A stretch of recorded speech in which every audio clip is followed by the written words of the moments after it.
Hi, I'm Marco, and how many of you are enjoying 2020? With all this rioting and pandemic and whatever meteor is probably on its way to end us all, we all need a safe place we can call home. And with the internet being our dopamine fix for the past 20 years, I decided to make it a bit more cozy. So that's why I decided to make my own procedurally generated man cave that can also double as a bunker. Now at this point, I imagine you're completely sold. How do we do it? It's simple, relatively. First, we're going to use perlin noise to generate a noise map. And no, this isn't the name of some 90s rock band no one's ever heard of. See, the way perlin noise works is that blah blah blah. You guys aren't here to listen to some research paper. All you gotta know is that a coordinate goes into the magical script and that gives us a number. And with this, we can procedurally generate whatever we want. I can imagine you're still a little confused. Let me explain. Here we have what looks like a 2-year-old scribbles, but it's actually perlin in action. See, the higher value from the perlin noise is instead converted to a darker value on this mesh. Now, this is pretty useless, right? What are we going to do with this? So let's instead convert the darker value to a height of a point on a mesh. And we get this cool looking height map. And look, we even got some little goblins taking over. This all seems fine and dandy, but, you know, I ain't a goblin, and I think we can do a lot more with this. So instead of using a height map, we can instead combine it with an algorithm called marching cubes.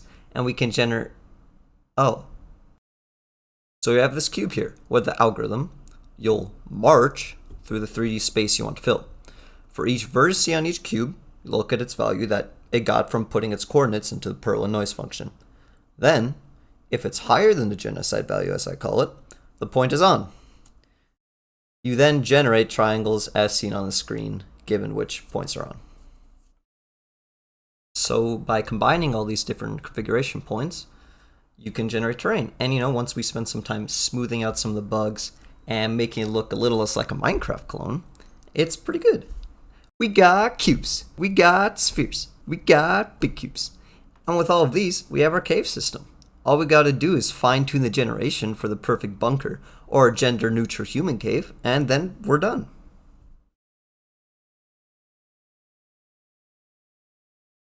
And now, you know, it's really looking like a nice home, someplace we could like settle down during a international or worldwide crisis. And now we just need like, you know, a chair, a table, maybe a computer, and the goblins are back. Let me deal with this quick. I hope you guys enjoyed this video because I enjoyed making it and working on my project. I have another project that I'm already planning to do next, so stick around for that, and if you want to see more of the code involved next time, I'd be happy to go over it. I have this project down in my GitHub down in the description if you want to play with it yourself, and I also put some of the resources that I used when I was making this. Specifically, check out Sebastian Leg because he does some really cool stuff and is super educational. Thanks. During the summer months, goblins tend to migrate in search of a natural cave system that lacks any predators, which they happened to find.